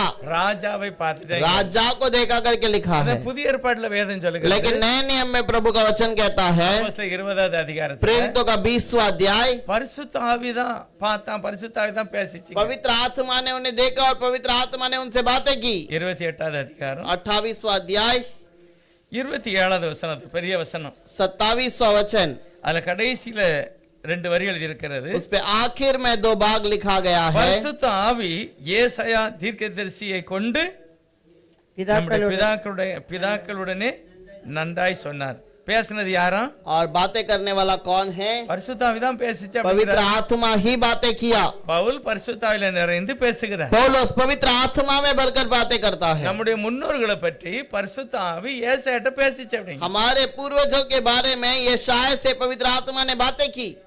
ஆனா உண்மையிலே ஏசாயா சொல்றாரு, இல்ல நான் சேனைகளின் தேவனாகிய ராஜாவை பார்த்தேன். लेकिन यशायाह कहता है, मैंने सेनाओं के प्रभु यहोवा राजा को देखा. நல்ல ஆணித்தரமா புரியணும். ஒரே ஒரு சர்வ வல்லமுள்ளவரை நான் முழுதயத்தோடு ஆராதிக்கிறேன். एक बात को ठीक से समझ लेना है कि हम एक ही सर्वशक्तिमान प्रभु की आराधना करते हैं. செய்ய முடியாததை அவர் செய்திருக்கிறார். और जो कोई कर नहीं सकता उसे उसने किया. அதுதான் அந்த கல்வாரி பாடுகள். और वही वहां पर वो कलवरी का दुख है. இரண்டாவது அந்த ஜெபம். और उसके बाद वो प्रार्थना. யாரும் எனக்காக எல்லாரும் ஜெபம் பண்ணலாம், ஒருவருக்காக ஒரு ஜெபம் பண்ணலாம். हर एक किसी ना किसी को प्रार्थना नहीं कर सकता. ஜெபம் பண்ணலாம், वो प्रार्थना कर सकते हैं, वो प्रार्थना करना है. இயேசுவானவர் எல்லாருக்காக வேண்டி ஜெபம் பண்ணி, लेकिन यीशु ने हम हर एक के लिए प्रार्थना किया அடுத்து है. ஆண்டவருடைய அந்த கடைசி நேர செய்தியில और उसके बाद उस आखिरी समय के संदेश के अंदर திராட்சை தோட்டத்தை பற்றி பேசுகிறார். और वो उस दाग की बारी के बारे में कहता है. திராட்சை தோட்டம், और दाग की बारी, என் பிதா திராட்சை தோட்டக்காரர், मेरा पिता दाग की बारी का जो उसका मालिक है, நான் திராட்சை செடி, और मैं तो दाग की बारी हूँ நீங்க எல்லாம் கொடிகள். और तुम उसके डालिए हो. இப்ப என்ன சொல்லுகிறார் ஆண்டவர்? वो क्या कहना चाहता है? நான் தான் உண்மையான ஒரு செடி, और मैं ही ढाली, मैं ही सही पेड़ हूँ. நீங்க எல்லாம் என்னுடைய பிள்ளைகள். तुम सब उसके साथ जुड़े गए हो. உங்களுக்கு வருகிற ஆசீர்வாதம் பூரா அந்த செடியில இருந்து தான் வருது. और तुम्हें जो भी आशीष मिलता है उस दाख लता से मिलता है. 16வது வசனம் சொல்லுகிறது, 16 वचन में लिखा है, ஆகவே நீங்கள் என்ன தெரிஞ்சுக்கிடல, इसलिए तुमने मुझे नहीं चुना, நான் தான் உங்களை தெரிந்து கொண்டேன். मैंने तुम्हें चुना है. நான் உங்களை தெரிந்து கொண்டதுனால और मैंने तुम्हें चुन लिया, इसलिए கண்டிப்பா என்னோட தான் கூட இருக்கணும். तुम्हें मेरे साथ ही रहना होगा. என் கூட இருந்தா தான் நீங்க பலன் கொடுக்க मेरे முடியும். साथ रहोगे तो तुम फलदारी बनोगे. அப்ப நான் அவரோட இருக்க முடியாம என்ன நடக்கிறது? अब उसके साथ नहीं रहने के लिए क्या बातें आती है? ஆரம்பத்துல இருந்தே சத்துருவனுடைய போராட்டம் ஒவ்வொருவருக்கும் இருக்கு. शैतान की जो लड़ाई हमारे जीवन में हमेशा से चलती आती அதனாலதான் है। கர்த்தர் சொல்கிறார், इसलिए प्रभु ने நீங்க कहा என்னை விட்டு விலகிற तू கூடாது, मुझसे दूर न हो जा, என்னுடைய வசனத்தை விட்டு விலகிற கூடாது, मेरे वचन से दूर न हो जा, என்னுடைய ஆவியை விட்டு விலகிற கூடாது, मेरे आत्मा से दूर न चला जा, என்னோட இருக்கணும். तू मेरे साथ रहना, அப்பதான் நீங்கள் நல்ல கனிகளை கொடுக்க முடியும், और तब ही तुम अच्छे फल दे सकते நீங்கள் हो, சாட்சிகளா இருக்க முடியும். और तुम अच्छे गवाही में रह सकते 15வது हो। அதிகாரம் கடைசி வசனம் சொல்லுகிறது, 15वां अध्याय का आखिरी वचन में நீங்கள் लिखा है, ஆதி முதல் और तुम आदि से என்னோட கூட இருக்கிறபடியால் இருந்தபடியால் मेरे साथ रहते हो, நீங்க கண்டிப்பா எனக்கு சாட்சியா तुम இருக்கு. जरूर मेरी गवाही रहोगे। ஆண்டவருடைய ஆணித்தரமான ஒரு சத்தியம், प्रभु का एक निश्चय का एक सच्चाई है। திடீர்னு நீங்க என் கூட வரல, अचानक तुम मेरे भी रास्ते पे नहीं आए, ஆதியில இருந்தே நீங்க என் கூட தான் இருக்கீங்க. तुम आदि से ही मेरे साथ रहे हो। ஆதினா உலகத்தோட்டத்துக்கு முந்தியே. आदि का मतलब दुनिया के उत्पन्न के पहले। இப்போ இது எல்லாமே தேவன் தன்னை விசுவாசிக்கிற ஒவ்வொரு ஜனத்தை பார்த்து பேசுகிறார். और प्रभु अपने लोगों को महिमा जो उस कार्य को पूरा करने के लिए बताता है। எல்லா சத்தியமும் யாரை பத்தி பேசுறாரு? सारा सत्य किसके बारे में बताता है? நம்மையும் அவரும் ஒற்று பேசுகிறார், हमें और நீங்களும் நானும். और मुझे और प्रभु के बीच में का बातों को बताता है। இயேசு சொல்கிறார், நீங்க முதல்ல என் கூட இருந்தாடு, यीशु कहता है तुम पहले से मेरे साथ में हो, அதனால உங்களுக்கு நான் சொல்றது விளங்கும். इसीलिए मैं जो कहता हूँ वो तुम्हें समझ ஆனா आती நீங்க है, கனி கொடுக்கணும். लेकिन तुम्हें फल देना है। கனி கொடுக்க முடியாத சில சூழ்நிலைகள் வரும். ऐसी परिस्थिति होगी जहाँ पर तुम फल नहीं दे सकते। எப்படி கண்டுபிடிக்க முடியும்? कैसे उसे पहचाने? நம்மளே யோசித்து பார்ப்போம். हम थोड़ा सोच कर देखें। சில நாளைக்கு நம்ம சபையில இருக்க இடம் இல்ல. थोड़े समय पर कभी कभी कलीसिया में बैठने के लिए जगह नहीं। எதனால? किस लिए? நிறைய பேர் வந்துருவாங்க. बहुत सारे लोग आ जाते हैं। எதனால நிறைய பேர் வந்துட்டாங்க திடீர்னு? क्यों अचानक बहुत सारे लोग आ गए? எதனால சிலருக்கு வர முடியல? क्यों कुछ समय पर कुछ लोग नहीं आ पाते हैं? யோசித்து பாருங்க, எதனால? सोच कर देखिए किस लिए। எல்லாரும் எல்லாரும் வராங்க, कुछ लोग बहुत सारे लोग आ जाते हैं ஒரு சிலருக்கு வர மாட்டேங்காங்க. और कुछ समय पर कुछ लोग आते नहीं हैं। இப்போ வந்தாங்கல்ல, எல்லாரும் ஒழுங்கா வராங்கல்ல, अब आने के समय पर जो सब लोग आते हैं, ஏசுனர் கையை பிடிச்சு கொண்டு வந்து உள்ள தள்ளினாரா? ऐसा है क्या उनके हाथ को यीशु क्या उनके हाथ को पकड़ कर अंदर ले आया இல்ல வரலல்ல, या नहीं आए? அன்னைக்கு நீ எல்லாம் போக கூடாது அப்படின்னு சொல்லி அங்க நிப்பாட்டினாரா? क्या प्रभु ने कहा कि तो अंदर कलीसिया में नहीं जाना करके रुका दिया? என்னதான் நடக்கிறது? क्या हो रहा है? இதைத்தான் கர்த்தர் சொல்றாரு. इसी के बारे में प्रभु ने कहा, என்னோட நீ இல்ல அப்படின்னா मेरे साथ यदि तू नहीं है கனி கொடுக்க முடியாது, और तू फल नहीं दे सकता சாட்சியா இருக்க முடியாது. और तू गवाही में नहीं रह सकता அதனால என்னோட இருக்க விடாம உன்னை ஒரு ஆள் தடை செய்யும். और तू मेरे साथ नहीं रहते हुए रुकावट आएगी। அப்ப யாரெல்லாம் வீட்டுல இருக்காங்களோ अब जो जो घर पर हैं அவங்க எல்லாம் வேற ஒரு ஆளுக்கு செவி கொடுத்து உட்கார்ந்து இருக்காங்க. और सब लोग दूसरों को आवाज कान लगाकर बैठे हुए हैं, அப்போ அவன் தடை பண்ணிருக்கான், उसको रुकाया है। லூசிபர் தடை பண்ணிருக்கான். लूसीफर ने रुका दिया, ஓயாம சர்ச்சுக்கு போவாத, बार बार कलीसिया में मत जा, ஒண்ணும் அவசியம் இல்ல, तुझे जाने की आवश्यकता வீட்டுல नहीं, இருந்துக்க। तू घर पे बैठ जा, இன்னைக்கு வேத வாசிக்கணும் அவசியம் இல்ல, आज कलाम पढ़ने की जरूरत नहीं, ஜெபம் பண்ணணும் அவசியம் இல்ல. आज प्रार्थना करने की आवश्यकता அதை नहीं, கண்டினியூ பண்ண விடாம தடை செய்யறான். और उसे आगे बढ़ाने का नहीं करके रुकाता है। கிறிஸ்தவங்க அப்படின்னு என்ன செய்யணும்? अब मसीहा का जीवन में क्या है? தினமும் ஜெபம் பண்ணணும், हर दिन प्रार्थना தினமும் करना வேத है, வாசிக்கணும், हर दिन कलाम को தினமும் पढ़ना கனி है, கொடுக்கணும், हर दिन फल देना है, எல்லா சண்டையும் சபைக்கு போகணும். हर रविवार के दिन இது कलीसिया में जाना எல்லாமே है। செய்ததுதான் நியமனம். ये सब कुछ करना ही नियम है, ஆனா செய்ய முடியல. लेकिन नहीं कर पाते। அதனாலதான் இயேசுநாதர் சொல்கிறாரு, और इसीलिए यीशु कहता है, என்னை விட்டு விலகக்கூடிய சூழ்நிலை வரும், और मेरे से दूर होने की परिस्थिति आएगी, ஆனா நீ தான் என்ன செய்யணும்? लेकिन तुम्हें क्या करना உன்னால है? வந்து என்னோட ஐக்கியப்படணும். मेरे साथ जुड़कर रहना। ஆண்டவருடைய வசனம் ஒவ்வொரு காலத்திலும் இருக்கிற ஒவ்வொரு ஜனத்தையும் பார்த்து கர்த்தர் பேசுகிறார். और प्रभु का वचन हर एक को देकर कहता है। ஆண்டவருடைய வசனம் சொல்லுது பாருங்க, प्रभु का वचन क्या कहता யாராவது है? வாசிக்கலாம். அந்த 16வது அதிகாரத்தை 7வது வசனம். 16वां अध्याय का 7वां वचन, நான் உங்களுக்கு உண்மையை சொல்லுகிறேன், நான் போகிறது உங்களுக்கு பிரயோஜனமாய் இருக்கும். நான் போகாதிருந்தால் தேற்றரவாளன் உங்களிடத்திற்கு வரார், நான் போவேனே ஆகில் அவரை உங்களிடத்திற்கு அனுப்புவேன். तो भी मैं तुमसे सच कहता हूँ कि मेरा जाना तुम्हारे लिए अच्छा है, क्योंकि यदि मैं न जाऊँ तो वो सहायक तुम्हारे पास न आएगा, परंतु यदि मैं जाऊंगा तो उसे तुम्हारे पास भेजूंगा. இப்போ நான் போனதான் அடுத்த ஆளு வருங்க மாதிரி பேசுகிறார். मैं जाऊंगा तो ही वो दूसरा व्यक्ति को तुम्हारे पास भेजूंगा करके அந்த कहता அடுத்த ஆளு எங்க தான் இருக்கிறார்? है। अब वो दूसरा व्यक्ति कहाँ पर है? இப்ப நம்ம நிறைய இடங்கள்ல பார்க்கலாம். பழைய ஏற்பாடுல நிறைய பேர் கர்த்தரை பார்த்திருக்காங்க. पुराने नियम में बहुत सारे लोगों ने प्रभु को देखा है। யாரெல்லாம் பார்த்தா? कौन कौन देखा? ஆபிரகாம் பார்த்திருக்கிறார், अब्राहम ने देखा வெளிப்படையா இப்ப ஏசாயா பார்த்திருக்கிறார். और यहाँ पर यशायाह ने भी देखा அவர் பார்க்கும்போது மேல எத்தனை ஆள் இருந்தது? और वहाँ पर ऊपर देखने के समय पर कितना व्यक्ति था? ஒரே ஒரு ஆள் இருந்தா एक ही व्यक्ति है करके அதே लिखा மாதிரி है। எசேக்கியா கூட நான் பார்க்க அப்படிங்கிறார். उसके बाद एजेकिया कहता है मैंने भी देखा, அங்கேயும் ஒரு ஆளை தான் பார்த்தேன். वहाँ पर भी एक ही व्यक्ति है। ஆனா புதிய ஏற்பாட்டுல लेकिन नए नियम पर தேவன் சொல்கிறார், स्तेवन कहता है பிதாவாகிய தேவனுடைய மகிமையை நான் பார்க்கிறேன், पिता परमेश्वर की महिमा को मैं देखता हूँ பக்கத்துல இயேசுவான நிற்கிறார் और அதையும் उसके பார்க்கிறேன். पास में यीशु खड़ा है उसे भी देखता हूँ। இப்ப பரிசுத்தம் எங்க இருக்கிறார்? पवित्र आत्मा कहाँ पर है? பரலோகத்துல இல்லையா அவரு? क्या वो स्वर्ग में नहीं है?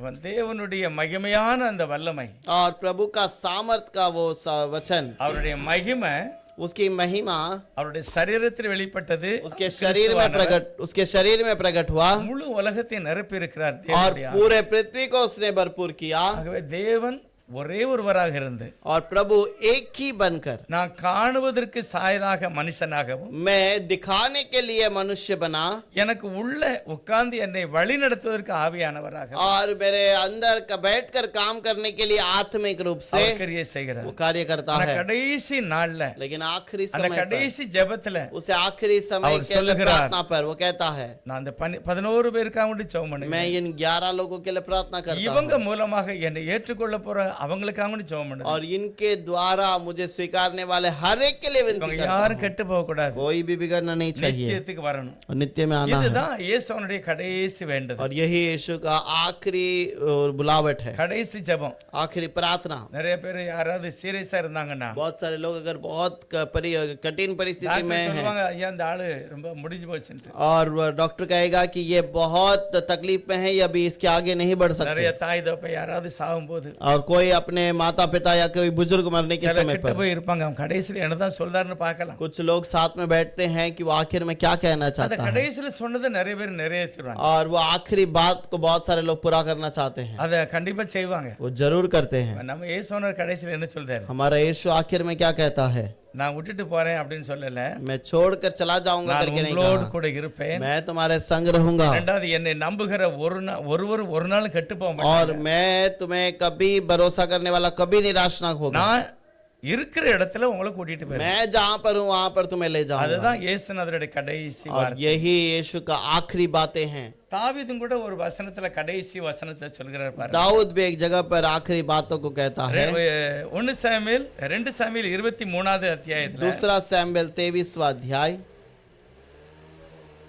2 சாமுவேல் 23ல முதல் வசனம் சொல்லுகிறது, दूसरा सैमुएल 23 के अंदर पहला वचन,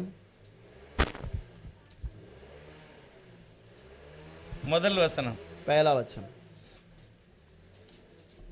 தாவீதுடைய கடைசி வார்த்தைகள் மேன்மையாய் உயர்த்தப்பட்டு யாக்கோபுடைய தேவனால் அபிஷேகம் பெற்று இஸ்ரவேலின் சங்கீதங்களை இன்பமாய் பாடின ஈசாயின் குமாரனாகிய தாவீது என்னும் புருஷன் சொல்லுகிறது என்னவென்றால், दाऊद का अंतिम वचन यही है, यशायाह के पुत्र की यह वाणी है, उस पुरुष की वाणी है जो ऊंचे पर खड़ा किया गया और याकूब के परमेश्वर का अभिषिक्त और इस्राएल का मधुर भजन गाने वाला है।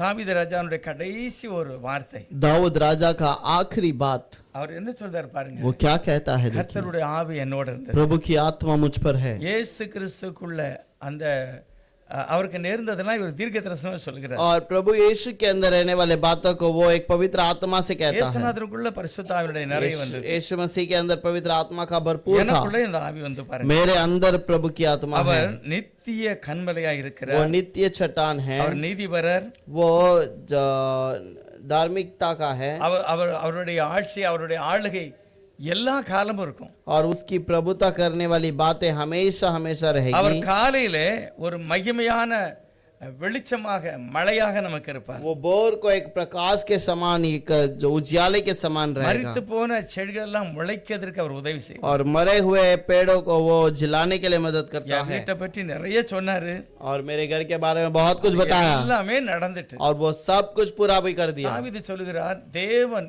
என்னை குறித்து சொன்னது எல்லாமே நடந்துட்டு. दाऊद कहता है, प्रभु ने मेरे बारे में जो भी कहा सब हो गया। ஆகவே நீங்களும் அப்படி இருங்க, உங்களுக்கும் அதை செய்வார். और इसलिए तुम भी ऐसे रहो, प्रभु तुम्हारे लिए भी ऐसा ऐसा ही करेगा। ஆண்டவருடைய கடைசி ஜெபம், प्रभु का आखिरी प्रार्थना, இவர்கள் மூலமாக என்னை ஏற்றுக்கொள்ளுகிறவர்கள் பாக்கியவான். और इसके द्वारा हमारे लिए कार्य करने वाला धन्य है। அவர்கள் எல்லாரும் நிச்சயமாக ஆசீர்வதிக்கப்படுவார். वो सब लोग जरूर आशीषित किए யாக்கோவும் जाएंगे। கூட கடைசி நேரத்துல, याकूब भी आखिरी समय पर, அந்த சாவு போற நேரத்துல, वो मरण के समय पर, ஆதியாகமம் 49 அதிகாரத்துல, उत्पत्ति का 49वां अध्याय के अंदर, என் பிள்ளைகளை எல்லாரும் இங்க வாங்க, मेरे बच्चे सब आ जाओ, கடைசி நாள்ல உங்களுக்கு என்ன நடக்க போகுதுன்னு சொல்றேங்க. आखिरी दिनों में तुम्हारे जीवन में जो होगा वो मैं बताऊंगा। தீர்க்க தரிசனமாகவே ये சொல்கிறார். सब भविष्यवाणी के रूप में बताता அதுல है। விசேஷம் என்ன அப்படின்னா, और उसमें विशेष बात क्या है? 49 அதிகாரத்துல 49वां अध्याय, அவர் யோசேப்பை பற்றி ஒரு காரியம் சொல்கிறார். वो यूसुफ के बारे में एक बताता है। யோசேப்பு கனிதரும் செடி, அவன் நீர் ஊற்றண்டையில் உள்ள கனிதரும் செடி, அதன் கொடிகள் சுவரின் மேல் படரும். வில் வீரர் அவனை மனமடிவாக்கி அவன் மேல் எய்து அவனை பகைத்தார்கள். ஆனாலும் அவனுடைய வில் உறுதியாய் நின்றது. அவன் புயங்கள் யாக்கோபுடைய வல்லவரின் கரங்களால் பலத்தன. இதனால் அவன் மேய்ப்பனும் இஸ்ரவேலின் கண்மலையும் ஆனான். यशुब फलवंत लता की एक शाखा है। वो सोते के पास लगी हुई फलवंत लता की एक शाखा है। उसकी डालियां भीत पर से चढ़कर फैल जाती है। அவர் சொல்லுகிறார், யோசேப்பை பற்றி சொல்லுகிறார். यूसुफ के बारे में कहता है, என் மகனே யோசேப்பு, हे मेरा बेटा यूसुफ, நீ கனியோ தருவாய், நீ நிச்சயமா. तू फलवंत लता है। ஆனா உனக்கு விரோதமா என்னெல்லாமோ சத்துரு கிரியை செய்கிறான். तेरे विरोध में बहुत सारे कार्य शत्रु करता ஆனா है, அதெல்லாம் வாய்க்காது. और वो सब पूरा नहीं होगा। உன்னுடைய வில் திடமாய் நின்றது. और तेरा जो तीर है वो स्थिर रहेगा, அது நான் வணங்கின தேவனுடைய வல்லமையினால் அது நின்றது. और वो तेरे इस जो सामर्थ्य पे वो खड़ा रहेगा। உன் தகப்பனுடைய தேவனாலே அது அப்படி ஆயிற்று. और तेरे पिता के बच्चों के कारण इसका ये बातें हुई हैं। நடக்க முந்தியே அவர் சொல்லுகிறார். ये सारी बातें होने के पहले उसने कह दी। ஒரு தகப்பன் தன்னுடைய பிள்ளையை பற்றி சொன்ன ஆசீர்வாதம், और एक पिता अपने बच्चों को बारे में कहने वाला அப்படியே आशीष நடந்தது பாருங்க. वैसे ही पूरा हुआ है। இயேசுவானவர் எவ்வளவு மகிமையான ஒரு செவம் செய்தார். यीशु कितना महिमा का कार्य करता இந்த है। வேதாகமத்தை வாசிக்கிறவர்கள், और वो इस कलाम को पढ़ने वाले, சுவிசேஷத்தை கேட்கிறவர்கள், सुसमाचार को सुनने वाले, சீசர்கள் மூலமாக ரட்சிக்கப்பட்டவர்கள், चेलों के द्वारा वो उद्धार पाने ஒரு वाले, நாளும் அழிந்து போக கூடாது. और वो कभी नाश नहीं हो அவர் सकते, நித்திய வரைக்கும் வரணும். वो नित्य तक आ सकते हैं। நான் இருக்கிற இடத்துக்கு வரணும் அப்படிங்க. और मैं जहाँ पर हूँ वहाँ पर वो आने चाहिए। இதுதான் ஆண்டவருடைய கடைசி ஜெபமா और இருந்தது. यही प्रभु का आखिरी प्रार्थना था। ஆனா இதுக்கு முந்தி உலகத்துல எல்லாம் நடக்க பாருங்க. अब इसके पहले क्या क्या बातें दुनिया में हुई है? ஆண்டவர் எதனால இந்த உருக்கமான ஜெபத்தை செய்கிறார்? प्रभु किस लिए ऐसे प्रार्थना को किया, எதுக்காக செய்கிறார் क्यों பாருங்க. करता है? 2 தீமோத்தேயுவின் புத்தகம் 3வது அத்தியாயத்துல दूसरा तीमोथी का किताब उसका 3रा अध्याय, முதல் அதிகாரம் 1 अध्याय 3ல முதல் வசனம் வாசிக்கலாம். 3 மேலும் கடைசி நாட்களில் கொடிய காலங்கள் வரும் என்று அறிவாயாக. எப்படியெனில் மனுஷர்கள் தற்பிரியராயும் பணப்பிரியராயும் வீம்புக்காரராயும் அகந்தை உள்ளவர்களாயும் தூஷிக்கிறவர்களாயும் தாய் தகப்பன்மாருக்கு கீழ்ப்படியாதவர்களாயும் நன்றி அறியாதவர்களாயும் பரிசுத்தம் இல்லாதவர்களாயும் சுபாவ அன்பு இல்லாதவர்களாயும் இணங்காதவர்களாயும் அவதூறு செய்கிறவர்களாயும் இச்சை அடக்கம் இல்லாதவர்களாயும் கொடுமை உள்ளவர்களாயும் நல்லவரை பகைக்கிறவர்களாயும். 2 वचन पढ़ेगा 3 में. पहला 2, क्योंकि मनुष्य स्वार्थी, लोभी, दिग्मार, अभिमानी, निंदक, माता पिता की आज्ञा टालने वाले, कृतज्ञ, अपवित्र, दया रहित, क्षमा रहित, दोष लगाने वाले, असंयमी, कठोर भले के बैरी, विश्वासघाती, टेढ़े, घमंडी और परमेश्वर के नहीं वरन सुख विलासी के चाहने वाले होंगे.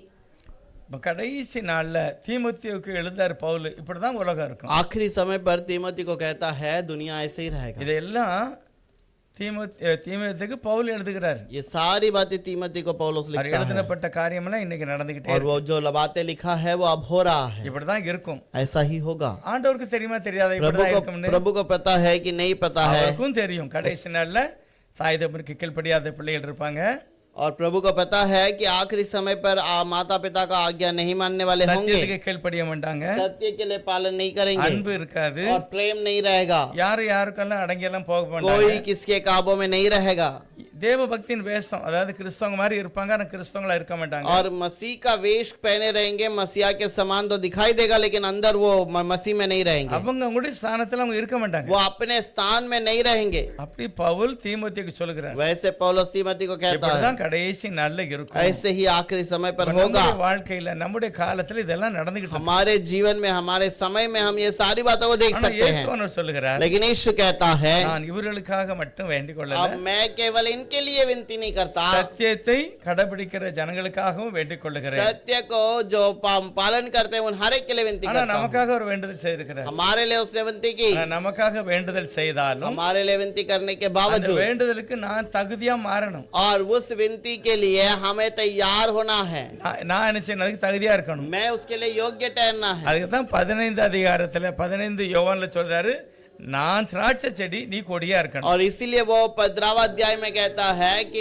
मैं दाखलता हूं, तुम डालिए हो, அப்படி இல்ல அப்படின்னா नहीं हो तो கடைசி நாள்ல பவுல் சொல்ல மாதிரி நம்ம ஆயிரும். पौलुस कहने के समान आखिरी समय पर हम भी बदल जाएंगे, அது वो கீழ்ப்படியாதவர்கள், आज्ञा नहीं मानने वाले, சுபாவ அன்பு இல்லாதவர்கள், और वो दुनिया के प्रेम में नहीं रहने वाले, சுபாவ அன்பு இருக்காது, और उनका जो स्वयं का प्रेम नहीं रहेगा, தேவ சித்த செய்ய மாட்டாங்க, परमेश्वर की वरन परमेश्वर की जो बातों को नहीं मानेंगे, தேவ பக்தியாவும் இருக்க और மாட்டாங்க. परमेश्वर की भक्ति में भी नहीं रहेंगे। இயேசுவானவர் எவ்வளவுதான் ஜெபம் செய்தாலும் कितना भी प्रभु यीशु प्रार्थना क्यों ना அவருடைய करे, ஆலோசனை கர்த்தர் சொல்லுகிறார், और उसकी बातों को प्रभु कहता है, திராட்சை செடியா இருக்கிறேன், मैं ढाली हूँ, मैं दाखलता हूँ, நான் இங்க கொடிகளா இருக்கணும். और तुमको ढालियां बनना அப்பதான் है, சொல்லப்பட்ட எல்லா வார்த்தைகளுமே உங்களுக்கு கிடைக்கும். और तब ही मेरी बातें सब कुछ तुम्हारे पास தேவன் रहेगी। அப்படிப்பட்ட மகிமையான ஆசீர்வாதத்தை நமக்கு தரணும். प्रभु वैसे महिमा का आशीष हमें देना चाहिए। யோவேல் தீர்க்கதரிசியில் ஒரு வசனம் இருக்கிறது, योवेल भविष्यद्वक्ता की किताब में एक वचन है, கடைசி நாட்களிலே आखिरी दिनों में மாமிசமான யாவர் மேல் என் ஆவியை ஊற்றுவேன், मांस में रहने वाले हर एक को अपने आत्मा उंडेलूंगा, அப்பொழுது என்னுடைய ஆவியினாலே நிரப்பப்படுவார். और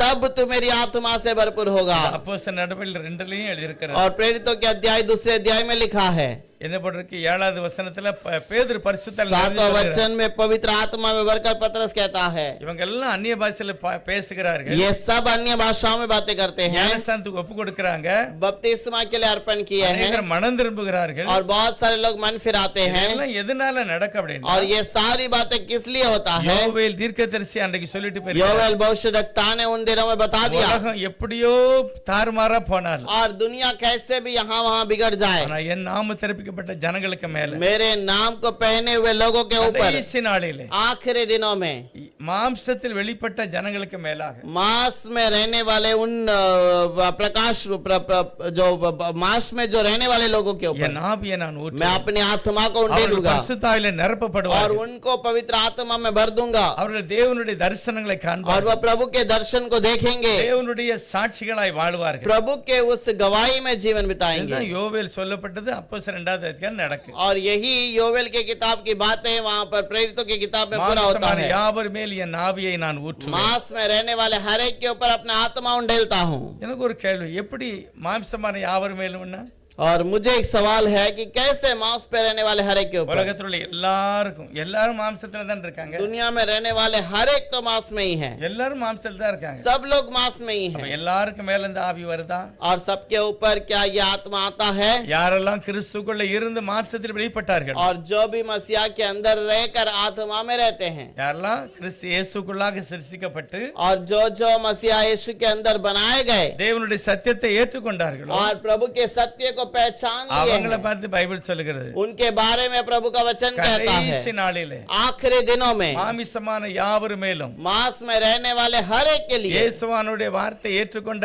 எல்லாருக்கும் மேலும் यीशु मसीह के इस वचन को स्वीकार करने वाले हर एक के தேவன் ऊपर தன்னுடைய ஆவியை ஊற்றுவார். परमेश्वर अपनी आत्मा को उंडेलेगा, அப்பொழுதுதான் தேவனுடைய ஆவியினாலே और நிரப்பப்படுகிறார். तब ही वो प्रभु की आत्मा से भरपूर होता है, ஊழியக்காரன் மேலும் ஊழியக்காரி மேலும், और सेवक के ऊपर, सेवकों के ऊपर, வாலிபர்களுக்கு மேல, जवान जवानों के ऊपर, பள்ளிகளுக்கு மேல बच्चों के ऊपर, எல்லாரும் தேவ ஆவியினாலே நடத்தப்படுவார்கள். सब लोग पवित्र आत्मा में भर दिए जाएंगे। அப்படிப்பட்ட காலத்துல தான் நம்ம வாழ்ந்துகிட்டு இருக்கோம். वैसे समय पर ही हम जीवन बिता रहे हैं। ஆசையோட கேட்கணும். इसी बात को हमें इच्छा से मांगना है। ஜெபம் அதுதான். प्रभु यीशु का प्रार्थना यही था, இவர்களுக்காகவும் इन लोगों के लिए, இவர்கள் மூலமாக என்னை ஏற்றுக்கொண்டவர்களுக்காகவும் इनके द्वारा मुझे स्वीकारने वाले हर एक के लिए நான் ஜெபம் मैं பண்ணுகிறேன். प्रार्थना करता हूँ। கடைசி நாளிலே आखिरी दिनों में மாமிசமான யாவரும் மேலே என் ஆவியை ஊற்றுவேன். मांस में रहने वाले हर एक के ऊपर मैं अपना आत्मा அப்பொழுது डालूंगा। தேவ ஆவியினாலே और நிரப்பப்படுவார்கள். तब पवित्र आत्मा से भरपूर होंगे, தேவ ஆவியினாலே प्रभु நடத்தப்படுவார்கள். की आत्मा में चलाए जाएंगे என்னுடைய அத மிகுந்த கனிகளை கொடுப்பார். और वो अधिक से अधिक फल देंगे। இந்த கடைசி நாள்ல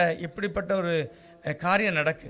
आखिरी दिनों में ऐसी एक बातें हो ஒரு रही है। கரையில பவுல் சொன்னது போல நடக்கிறது. एक जगह पर पौल जैसा कहता है वैसा हुआ, இன்னொரு இடத்துல யோவேல் சொன்னபடி நடக்கிறது. और एक जगह पर योवेल ने जो कहा वो हुआ। இப்படிப்பட்ட காலத்துல தான் நம்ம எல்லாம் வாழணும். ऐसे समय पर ही हम जीवन बिता रहे हैं। தேவனுடைய ஆவியினால நான் நடத்தப்பட்டால் தான் பாக்கியம். प्रभु के आत्मा में हम चलाए जाएंगे तो आशीष होगी। என்னெல்லாம் இதே போலதான் உலகம் இருக்குன்னு நிறைய பேர் நடந்தோம். बहुत सारे लोग सोचते हैं दुनिया ऐसे ही रहता जाएगा, என்னெல்லாம் நடக்க போகுதுன்னு தெரியாது. अब आगे क्या क्या होने वाला है ஆனா पता नहीं। இக்கட்டான நேரத்துல தான் தேவன் தன்னுடைய ரகசிய வருகை வைத்திருக்கிறார். लेकिन ऐसे संकट के समय पे प्रभु अपना गुप्त आगमन रखा है। அவங்களுடைய ஆத்மாக்கு அவங்க தான் ஜவாப். वो अपने अपने आत्मा का वो खुद जिम्मेदार है। கடைசி நேரத்துல और इस आखिरी समय पर தேவன் வரக்கூடிய ஒரு காலம், और प्रभु जांचने वाला वो बातें, எவனை விழுங்கலாமோ என்று சத்துரு சுற்றுகிற ஒரு காலம். शैतान भटक कर किसको निगल्लू करके ஒரு ढूंढता கரையில है। சாத்தான் கிரியை நடக்குது. एक जगह पर शैतान अपना कार्य करता ஒரு है, கரையில யோவேல் சொல்கிறார், एक जगह पर योवेल कहता है கடைசி நாளிலே आखिरी दिनों में மாம்சமான யாவரும் மேல் என் ஆவியை நான் मांस ஊற்றுவேன். में रहने वाले हर एक को अपनी आत्मा उंडेलूंगा, அப்பொழுது என் குமாரர் என் குமாரத்திகள் மேலே ஆவியை ஊற்றுவேன். और तब मैं अपने बच्चों और बेटों और बेटियों के ऊपर अपना आत्मा उंडेलूंगा, ஊழியக்காரங்க மேல ஊழியக்காரி மேல. सेवकों के ऊपर आत्मा उंडेलूंगा। அந்த அந்த ஆசையோடு இருக்கிற ஒவ்வொருவரையும் அப்படி அபிஷேகம் பண்ணு. उस इच्छा से रहने वाले हर एक को प्रभु आशीष अदर करता तरह है, विरमण। उसी को मैं चाहना கடைசி है। அந்த வசனத்தை வாசித்து ஜெபம் பண்ணுங்க. आखिर में उस वचन को फिर से पढ़ के प्रार्थना யோவேல் करेंगे। 2வது அதிகாரம் योवेल का दूसरा अध्याय 28வது வசனம். 28वां वचन। அதற்கு பின்பு நான் மாம்சமான யாவர் மேலும் என் ஆவியை ஊற்றுவேன். அப்பொழுது உங்கள் குமாரரும் உங்கள் குமாரத்திகளும் தீர்க்க தரிசனம் சொல்லுவார்கள். உங்கள் மூப்பர் சொப்பனங்களையும் உங்கள் வாலிபர் தரிசனங்களையும் காண்பார்கள். 28। उन बातों के बाद मैं सब प्राणियों पर अपना आत्मा उंडेलूंगा। तुम्हारे बेटी बेटियां भविष्यवाणी करेंगे और तुम्हारे पुरानी और स्वप्न देखेंगे और तुम्हारे जवान दर्शन देखेंगे। எல்லா வாலிபர்களை குறித்து பைபிள் சொல்லுது. सब जवानों को देखकर वचन कहता है, கர்த்தர் சொல்றார், நீங்க தரிசனத்தை பாப்பீங்க. प्रभु कहता है तुम दर्शन देखोगे, என்ன நடக்க போகுதுன்னு உங்களுக்கு தெரியும். क्या हो रहा है तुम அப்ப जानोगे। நீங்க என்ன செய்யலாம்? तब तुम क्या कर सकते हो? அந்த பொல்லாத சூழ்நிலையில இருந்து உங்களை उस காத்துக்கொள்ளலாம். बुरे परिस्थिति से बता அது सकते हो, தேவனுடைய ஆவியினால தான் வரும். ये प्रभु की आत्मा से होगा। நம்ம அதுக்கு தயாரா இருக்கணும். हम उसके लिए तैयार रहना है, ஆசைப்படணும், इच्छा करना है, ஒப்பு கொடுக்கணும். अर्पण करना தேவன் है। நிச்சயமாய் அப்படிப்பட்ட ஆசீர்வாதத்தை நம்ம ஒவ்வொருவருக்கும் தருவார். प्रभु जरूर ऐसे आशीषों से भर देता है। மேலும் ஜெபம் பண்ணலாம். हम सब प्रार्थना करेंगे। எல்லாரும் கர்த்தரை நோக்கி ஜெபம் பண்ணலாம். हम सब प्रभु की ओर प्रार्थना करें। கடைசி நாளிலே आखिरी दिनों में பொல்லாத கொடிய காலங்கள் இருக்கும் என்று பவுல் சொல்லுகிறார். पौलुस कहता है कठोर समय आने वाला है, ஆனாலும் தேவன் தன்னுடைய ஆவியையும் கூட ஊற்றுகிறார். लेकिन प्रभु अपने आत्मा को भी ऐसे समय எத்தனை पर பேர் देता ஒரு है। மனதோட ஒரு இடத்துல கூடி இருந்தார்களோ जितने लोग एक मन से एक जगह पर इकट्ठे हैं, அவர்களுக்கு மேல தேவ ஆவி ஊற்றப்பட்டது. उनके ऊपर प्रभु की आत्मा उंडेला கடைசி जाएगा। நாளிலே इस आखिरी दिनों உலகம் में எல்லாம் எத்தனையோ கோடியான ஜனங்கள் கர்த்தருடைய பாதத்தில் இருக்கு. दुनिया में कितने ही लोग, कितने ही प्रभु के चरणों में नहीं ஆனா है, ஒரு மனதோடு लेकिन एक मन के साथ, ஒரே மனதோட एक ही मन के தேவ साथ சமூகத்தை நோக்கி प्रभु காத்திருக்கிற के பிள்ளைகளுக்கு समूह में इंतजार करने वाले தேவன் बच्चे தன்னுடைய ஆவியை ஊற்றுவார். प्रभु अपने आत्मा को उंडेलेगा, அப்பொழுது அவர்கள் தரிசனங்களை காண்பார்கள். प्रभु दर्शन को पाएंगे, உலகத்தில் உள்ள எல்லா தீய சக்திகளுக்கும் விலகி இருப்பார்கள். दुनिया के सारे बुराई से वो बचे रहेंगे। தேவன் திராட்சை கொடியா இருக்கிறார். और प्रभु चढ़िया दाखलता है, அவர் திராட்சை செடி, वो दाखलता நம்ம है, எல்லாரும் கொடிகளாக இருக்கிறோம். और हम सब ढालिए हैं। அப்படிப்பட்ட மகிமையான காரியத்தை கர்த்தர் பார்க்கிறார். वैसे महिमा की बातों को हम देखते हैं, அவர்கள் தேவனுடைய ஆவியினால நிரப்பப்பட்டு जो प्रभु के आत्मा से देखते हैं தேவனுடைய ஆவியினால் நடத்தப்படுகிறார்களோ और प्रभु के आत्मा में चलाए அவர்கள் இந்த जाते हैं, மகிமையான ஆசீர்வாதத்தை பெற்றுக்கொள்வார். और वो प्रभु के आत्मा को पा लेता है। இயேசுவின் நாமத்தில் ஒவ்வொருவரையும் வாழ்த்தி ஆசீர்வதிக்கிறேன். यीशु आपके नाम को हर एक के देकर आशीष करते தேவன் हैं। விரும்புகிற அந்த வாழ்க்கை प्रभु चाहने वाला वो जीवन जीवन கர்த்தர் கொடுக்கிற அந்த அபிஷேகம், और प्रभु देने वाला वो अभिषेक, கர்த்தர் ஒவ்வொருவரையும் நிரப்புகிற அந்த பாக்கியம் प्रभु हरे को चलाने वाला वो ஒவ்வொருவருக்கும் जीवन கிடைக்கணும். हरे को मिलने दे, நீரே விரும்புகிற ஒவ்வொருவருக்கும் அப்படி கொடுப்பீர். और आप ही हरे को वो दीजिएगा, கேட்கிற எவனு பெற்றுக்கொள்ளான்னு வேதம் சொல்லுங்க. और जो मांगता है हर एक उसे पाता है। இயேசப்பா உம்முடைய ஆவியினால் எல்லாரையும் நிரப்பி காத்துக்கொள்ளுங்க. आपके आत्मा से हरे को भरपूर चलाइए, நீதிமான் இன்னும் நீதியாக, धर्मी और धर्मी बने, பரிசுத்தவான் இன்னும் பரிசுத்தமாக, पवित्र व्यक्ति और पवित्र बने, தேவனோடு வாழுகிற ஒரு வாழ்க்கையை கொடுக்கும்படி ஜெபம். और हमारे साथ जो हमारे साथ में रहने वाले हर एक के लिए प्रार्थना करते கர்த்தருடைய हैं। பிரசன்னத்தினால் நிரப்பி प्रभु की प्रशंसा से भर ஜெபங்களை दीजिए। கேட்பதற்காக நன்றி சொல்லுங்க. हमारी प्रार्थना को सुनने के लिए धन्यवाद, இயேசு கிறிஸ்துவின் நாமத்தில் यीशु के नाम से मांगते हैं पिता। நம்ம எல்லாம் எழுந்திருந்து ஒரு பாட்டு